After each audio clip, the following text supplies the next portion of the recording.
Holy smokes, how many of these things can the Foundation keep track of? You have to imagine that in a bureaucratic organization of that size and scale, there are a few that might slip through the cracks. Those sneaky snakes are the ones we should truly be worried about. I guess that's what makes the Keter classification so scary, the fact that they aren't really containable. Although some safe and Euclid ones would be just as dangerous if they were allowed to roam free or if they fell into the wrong hands. It's wild to consider, eh? Good thing we're bringing you a brand new list of SCPs that you better hope and dream stay locked up for the remainder of your time on Earth. With an upcoming war between the Sarkics and the broken god worshippers, I wouldn't keep your fingers crossed though. Hello horror heads and welcome back to the scariest channel on YouTube, Top 5 Scary Videos. I'm your horror host, Keegan Hughes, and today we are delving even deeper into the SCP Foundation archives to bring you part 6 of the top 5 SCP monsters that can never escape. Before we begin our safety training, make sure you give this video a big thumbs up and subscribe for more SCP content.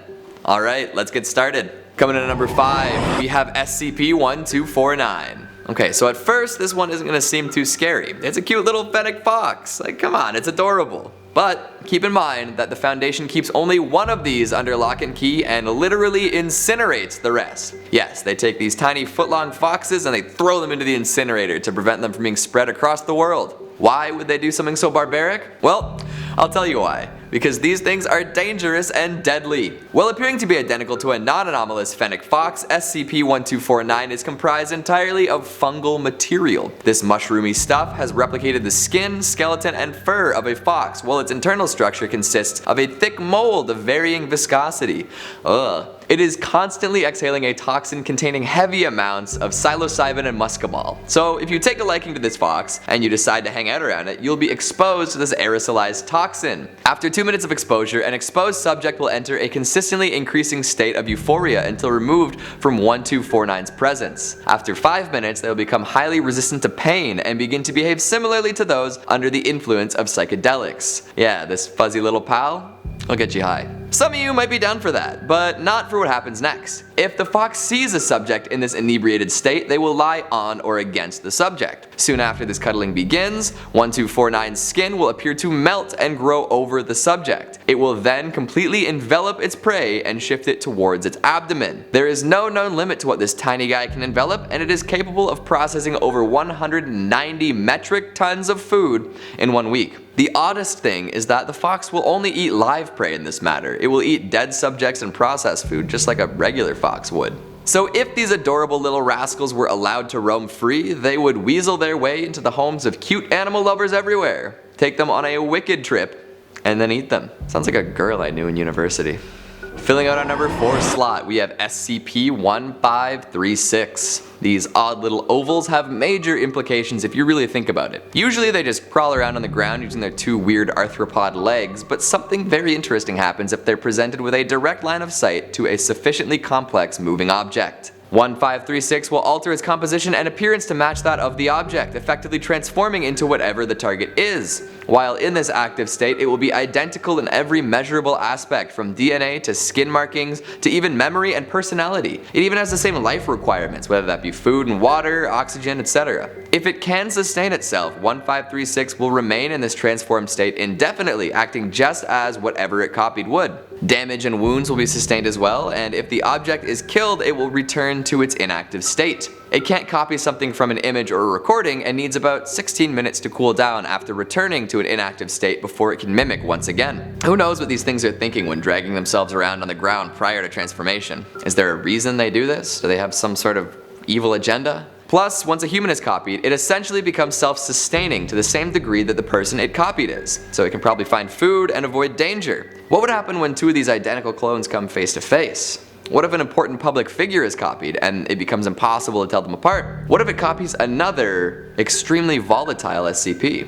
These are questions I definitely don't want the answers to. Keep it locked up, throw away the key. Now at number 3, we have SCP-2774.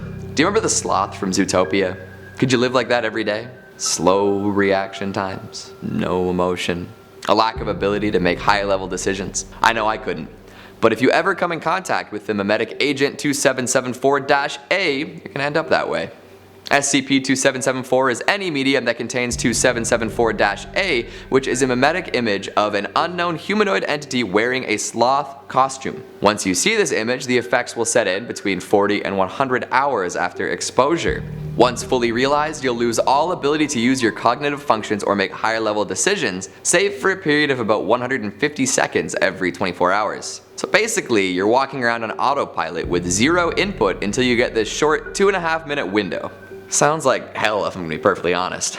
Subjects who have already been exposed would tell you that it is. During their 150 seconds of lucidity, they're often agitated and fearful, and it's common for sufferers to act irrationally and express dread at the permanence of their situation. More often than not, they will beg someone to kill them or act in ways that would expedite death. At this point, the Foundation has found that the most humane thing to do is terminate the victims. Might be the first truly humane thing the Foundation's ever done. If you're colorblind, count your lucky stars. The image only retains anomalous properties if it contains hues of red and green. And for whatever reason, it has not been found online yet, just in media like movies, TV, and magazines. Home videos too. So all you young folks out there need not worry, the memes on the internet are still safe. Or at least as safe as they were before you knew about this one. Coming in at number 2, SCP-3998. Now this one is a scarecrow made up of very burned human body parts held together by wicker, nails, and wire. It seems that it originated sometime in the late 17th century, but it still remains very much intact. This burned barnyard accessory constantly exudes flammable liquid from its bones, consisting of human fat and ethanol. Every night between 11 PM and 4 AM, 3998 ignites and is engulfed in flame. Even though the flames are quite intense, it sustains no structural damage. If nobody's nearby, it's no big deal. But if somebody is nearby and meets a set of criteria, they will also spontaneously ignite. As they burn, large quantities of ethanol will appear and start to boil in their stomach, inducing vomiting and causing further external burns, nerve damage, and organ damage. Eventually their body fat will begin to melt, and if they're left to burn long enough, the melted fat-ethanol combo will cause the stomach to violently rupture, often splitting the victim in two. These flames cannot be extinguished until 3998 is also extinguished. So that's pretty violent, right? Burning to death while vomiting ethanol? Well, thankfully, if you're a nice person, it won't affect you. It appears that only people who have killed or physically abused a romantic partner are targeted by these effects. So honestly, this thing's doing us all a favor. Although, if it appeared in a city center, we might have an issue.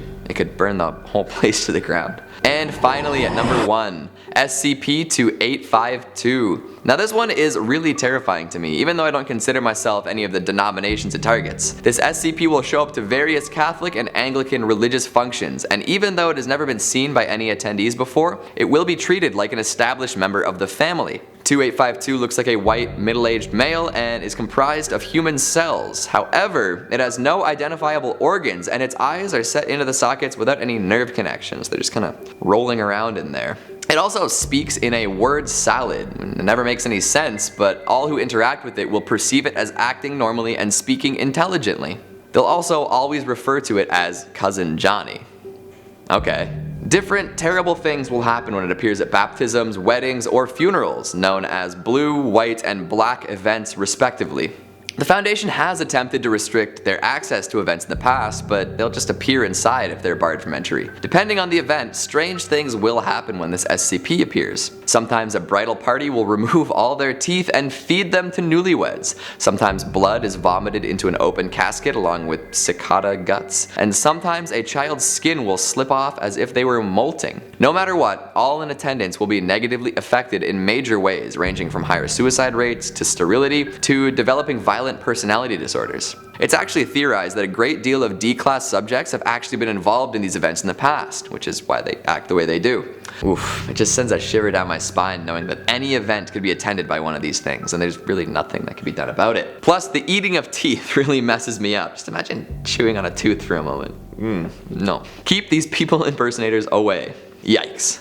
All sorts of stuff you would rather the Foundation just incinerated like a fennec fox, right? But hey, that's the kind of world we live in. What did you think? Have you heard of any of these SCPs before? Which one gives you the goosebumps? And would you like to see any on the list next time? Make sure you let me know down in the comments. Speaking of comments, let's have a look at some of your more fantastic ones from last time. Zexian Ibrahabra says, SCP-049 probably scares me the most. I've seen him in a dream once and instantly woke up in a sweat. When an SCP can just halt your existence because of some perceived pestilence, you better watch your back. Mr. Tax says, remember kids, an amnestic a day keeps the Foundation away. Thanks Doc. I'll have it with my morning apple, if I remember. Malachi Cook says, SCP-999 doesn't seem to be that smart. I mean, sure, it's not the smartest, but it is the friendliest. It's like a big, squishy, upper-filled dog. Greninja is Life says, Series 1 is like Kanto to SCP.